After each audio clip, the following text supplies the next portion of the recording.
बात करते हैं पाकिस्तान की धरती से भारत के खिलाफ रची जा रही आतंकी साजिश की। पाकिस्तान लगातार ऐसी साजिशें रचता रहता है और पाकिस्तान पर लगातार इन आरोपों को इनकार करने की कोशिश भी पाकिस्तान से की जाती रही है, लेकिन उसके सबूत हर बार सामने आ जाते हैं।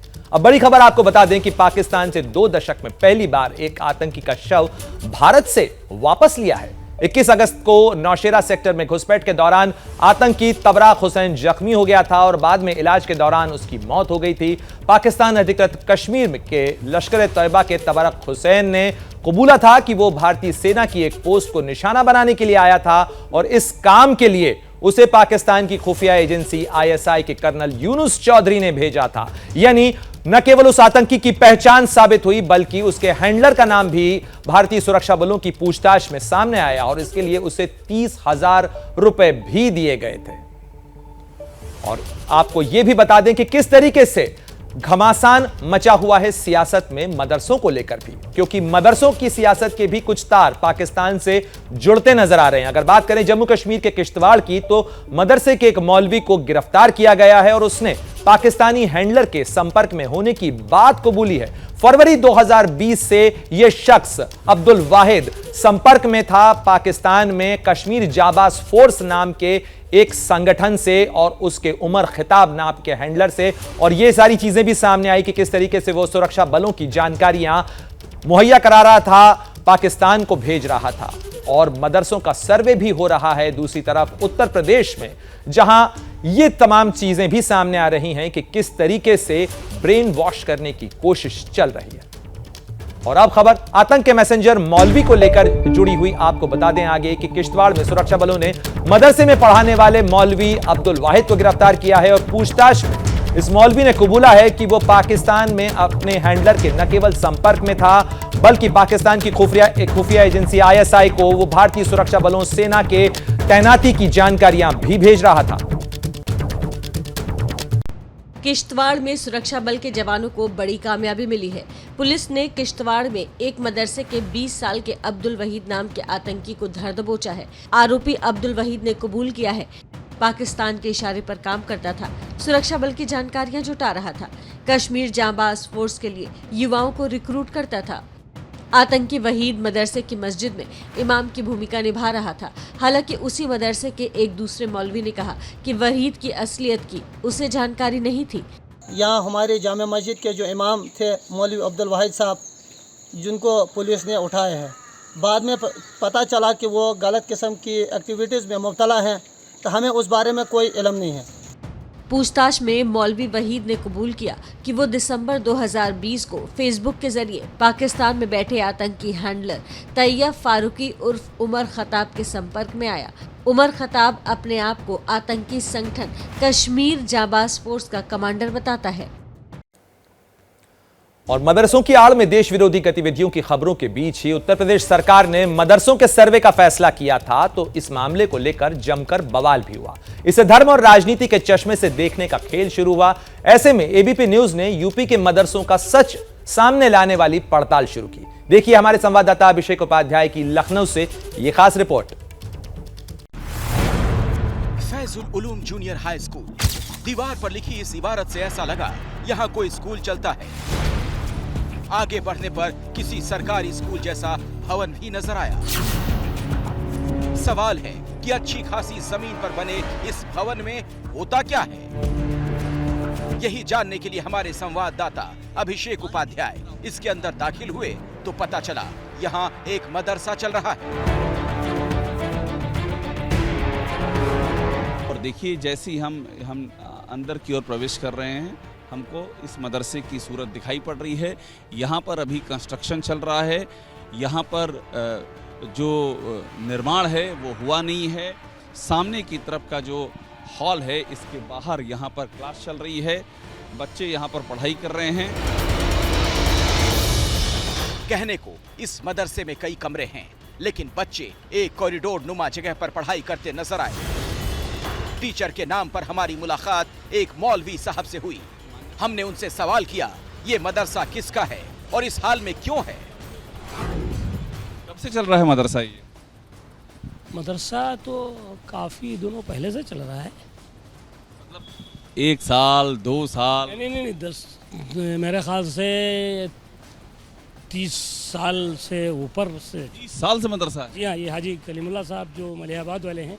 अरे तो ये तो सब बनवा तो लीजिए, सब वैसा का वैसा अधूरा पड़ा हुआ है। तो हम तो अभी बिल्कुल यानी दो ताजे ताजे यहाँ आए। मैं उस मदरसे में था, मौलाना सलमान हुसैनी नदवी का इदारा है, तो मैं उसमें था। अभी आइए मेरे साथ। अभी तो यहाँ पर सब एकदम सब अधूरा मामला दिख। जी हाँ, यहाँ भी नहीं बना है, वहाँ भी नहीं। जी हाँ, जी हाँ, जी हाँ, जी हाँ, जी तो अधूरा है। ये कब पूरा करवाएंगे? अब देखिए, अल्लाह से दुआ कीजिए, हालात जैसे बनते जाएंगे उस हिसाब से बनवाएंगे। ऊपर वाला चाहेगा है? ऊपर वाला चाहेगा। बस अपने बस में तो कुछ है ही नहीं भाई। मौलवी साहब का कहना है वो अभी 3 महीने पहले ही यहाँ आए हैं, इसीलिए उनके पास बहुत ज्यादा जानकारी नहीं। हमने पूछा ये तो पता ही होगा कि यहाँ पढ़ाया क्या जाता है। बनाई आसमान अल्लाह ने बनाया, जमीन से दरख्त अल्लाह ने उगाए। ये बताइए कि मान्यता है इस मदरसे की?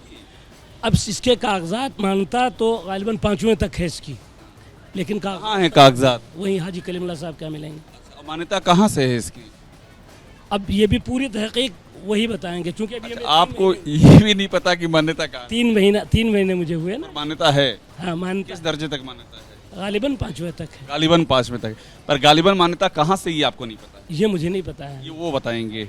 अब वो कहाँ पर है? वो मलिहाबाद। वो मलिहाबाद में। अच्छा, अब क्या पढ़ाई चल रही मुझे ये दिखाइएगा। इसमें तालीम हमारे यहाँ अरबी है शुरू में। अभी क्या पढ़ा रहे हैं, आइए जरा दिखाइए। फिर उसके बाद में उर्दू है, फिर उसके बाद में हिंदी भी चलती है, फिर अंग्रेजी भी चलती है। तो मदरसों के हालात की जमीन तलाश थी, ये अभिषेक उपाध्याय की रिपोर्ट आपने देखी। लेकिन इस मामले को लेकर चल रही सियासत और सामने आ रही साजिशों की तस्वीर को लेकर अब बातचीत कर लेते हैं। हमारे 3 सहयोगी हमारे साथ जुड़ गए हैं। रविकांत, जमीयत उलेमाए हिंद का जो विरोध हो रहा है इस पूरे मामले को लेकर, उत्तर प्रदेश में जिस तरीके से सर्वे हो रहा है उस पर बात करने के लिए हैं। अजय बाचलू हमें जानकारी देंगे कि किस तरीके से अब्दुल वाहिद की, जो कि मौलवी के तौर पर जासूस का काम कर रहा था, उसके मदरसे का सच क्या है। और साथ ही अभिषेक उपाध्याय के पास भी आपको ले चलेंगे जो बताएंगे कि किस तरीके से मदरसा रूट पर जो सच उन्होंने देखा, जो पड़ताल उन्होंने की। सबसे पहले मैं रुक करना चाहूंगा अभिषेक आपका ही, जिस तरीके से इस रूट पर आप सामने निकले हैं, मदरसे दर मदरसे आप इसकी जमीन तलाशने के लिए निकले हैं कि क्या आखिर वहां चल रहा है, क्या मदरसों में के सर्वे को लेकर जो विरोध किया जा रहा है, जो विरोध जताया जा रहा है, उसकी सच्चाई क्या है? देखिए प्रणय, एक बात तो खुल के सामने आ रही है कि जो मदरसे हैं, हमको जो अधिकतर मदरसे मिल रहे हैं वो उनका कोई रेगुलेशन नहीं है। आप पूछिए मान्यता कहाँ से, तो उनको पता ही नहीं कि मान्यता कहाँ से। अच्छा, हमको दिखाई पड़ता है कि सुनसान इलाकों में अचानक से मदरसे उगाए हैं, वहाँ बेसिक सुविधाएं नहीं हैं, वहाँ का जो पाठ्यक्रम है उस पाठ्यक्रम का आधुनिक पाठ्यक्रम से दूर दूर तक कोई नाता नहीं है। और हमको ऐसे भी मदरसे मिले हैं प्रणय जहाँ पर ATS ने छापा मारा है, जहाँ पर थाना पुलिस कचहरी हुआ राष्ट्र विरोधी बातों को लेकर के। तो सारा जो सारी समस्या जो है वो रेगुलेशन की है। जब कोई रेगुलेशन नहीं होगा, जब कोई अथॉरिटी नहीं होगी जो देखे कि इनमें क्या चल रहा है, क्या पढ़ाया जा रहा है, क्या सुविधाएं हैं, मान्यता है तो कहाँ से है, खर्चा कहाँ से आता है। अभी जो रिपोर्ट दिखा रहे थे उसमें हमने पूछा कि कहाँ से आता है पैसा, तो उन्होंने कहा अल्लाह पैसा देता है। तो पैसे का सोर्स पता नहीं है। तो इस तरह से ये सारी समस्याएं हैं और इसका सीधा असर उन बच्चों पर पड़ रहा है जो वहाँ पढ़ाई कर रहे हैं, जो वहाँ पर कुछ सीखने के लिए, बनने के लिए आए हैं। उनको जो सामग्री उपलब्ध हो रही है उस सामग्री का तरक्की की दुनिया से कोई रिश्ता नहीं है, जो अभी तक सामने आ रहा है। जी महत्वपूर्ण बात कर रहे हैं अभिषेक। निश्चित रूप से मासूम जिंदगियों का यह सवाल है। और रविकांत, मैं आपका रुख करना चाहूंगा, अगर सर्वे किया जाता है, इसका मानकीकरण किया जाता है, तो जमीयत उलेमाए हिंद का तर्क क्या है? वो इसका विरोध क्यों कर रही है? अगर सरकार सर्वे करना चाहती है, मूलभूत सुविधाओं की पड़ताल करना चाहती है और अगर कुछ सुविधाएं मदरसों को मिल सकती हैं, तो बुराई क्या है? देखिए, जमीयत उलेमाए हिंद के ओर से आज मदरसों के जो चीफ हैं, खासतौर से जो बड़े मदरसे हैं यूपी के, उनको बुलाया गया है। आज 9:30 बजे से यहाँ दिल्ली के उनके दफ्तर में बैठक है और करीब 3-3.5 घंटे की ये बैठक चलेगी। इसमें मुख्य एजेंडा यही है कि एक तो ये स्पष्ट है कि उनका कहना है कि हम मान्यता पाने की कोई कोशिश नहीं करेंगे। हमने ये उनसे पूछा कि क्या आप इस बैठक में इस बात की कोशिश करेंगे कि जो 40,000 से ज़्यादा मदरसे यूपी में गैर मान्यता प्राप्त हैं, जिन्हें अवैध मदरसा भी कहा जा रहा है, क्या आप उनकी मान्यता लेंगे? तो उन्होंने कहा कि हम मान्यता लेने की कोई कोशिश नहीं करेंगे, क्योंकि हम अपने फंड से चलाते हैं और हमको जो सर्वे किया जा रहा है उसके क्या इफेक्ट्स पड़ेंगे इस पर हम बातचीत करेंगे। तो जो बड़े मदरसों के चीफ हैं वो करीब 150 मदरसों के चीफ आज यहाँ पर आएंगे और इस बात पर चर्चा करेंगे कि यूपी सरकार ने जो सर्वे का ऐलान किया है उसका क्या प्रभाव हमारे ऊपर पड़ने वाला है। और इसके साथ साथ 2-3 बातें और हैं जिसमें फंडिंग को लेकर के जिस तरीके से आरोप लगाए जा रहे हैं कि फंडिंग कहां से होती है, तो इनका कहना है कि हमारे बहुत सारे ऐसे मदरसे हैं जो बहुत गरीबी में चलते हैं या उनके पास फंडिंग बहुत थोड़ी आती है, उनको बहुत इल्म नहीं है कि फंडिंग की जो ट्रांसपेरेंसी है वो कैसे रखें। इन सब मुद्दों पर भी बातचीत होगी। निश्चित रूप से रविकांत, बहुत सारे सवाल हैं जिनके जवाब तलाशे जाने हैं। बहरहाल उत्तर प्रदेश में अगर मदरसों का सर्वे सियासत में उलझ गया है तो वहीं इस मामले को लेकर जम्मू कश्मीर में साजिश सामने आई है। मैं रुख करना चाहूंगा, मेरे सहयोगी अजय बाचलू भी हमारे साथ जुड़े हुए हैं। अजय, जिस तरीके से अब्दुल वाहिद की गिरफ्तारी होती है, ये चीज सामने आती है कि मदरसे में कारी का काम करने वाला, मौलवी मस्जिद में काम करने वाला, मौलवी की तरह पे काम करने वाला अब्दुल वाहिद जासूसी का काम कर रहा था। क्या कुछ खुलासा हुआ है उससे हुई पूछताछ में, और क्या सुरक्षा बल अब और करने जा रहे हैं इस मामले से मिली लीड के आधार पर? देखिए प्रणय, सबसे अहम बात जो है, जो मौलवी था अब्दुल वाहिद, वो न केवल पाकिस्तान के इशारे पर किश्तवाड़, डोडा और इस रीजन में जो सुरक्षा बल हैं, ना उनकी अहम जानकारियां, फोटोज़ और वीडियोस जो है वो पाकिस्तान भेजता था, बल्कि इसके साथ ही किस तरह की डिप्लॉयमेंट है, किस तरह से किस जगह से शहर में आया जा सकता है, ये जानकारियां भी लगातार वो न केवल ISI बल्कि पाकिस्तानी इंटेलिजेंस ऑपरेटिव्स को भी दे रहा था। और इसके साथ ही उसको जब लेटेस्ट नई टास्किंग मिली थी, वो ये टास्किंग मिली थी क्योंकि वो एक मदरसे में पढ़ाता है और मदरसे में युवा आते हैं, पढ़ने के लिए आते हैं, उनका ब्रेन वॉशिंग का जो एक नया टास्किंग इसको मिला था। और ये युवाओं की ब्रेन वॉश करके उनको वर्गला के उन्हें जो कश्मीर जांबाज फोर्स में जो है उस भट्टी में धकेलने का भी काम कर रहा था। और इसका नेटवर्क सिर्फ डोडा किश्तवाड़ तक नहीं था। अपनी पूछताछ में अब्दुल वाहिद ने कबूला है कि वो कश्मीर के भी कुछ युवाओं के संपर्क में था और उन युवाओं को भी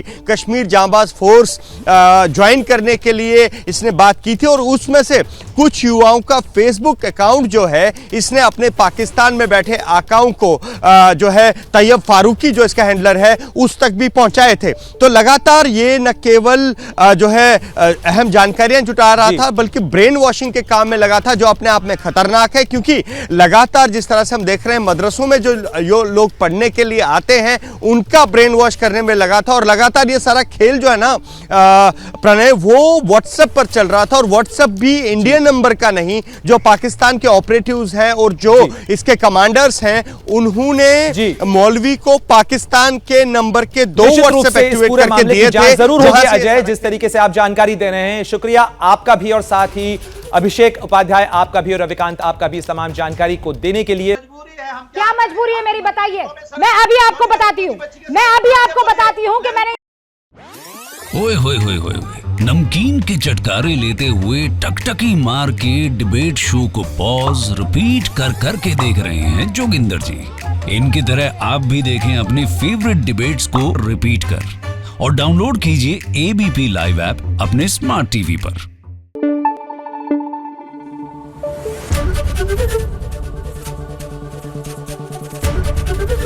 ABP न्यूज आपको रखे आगे।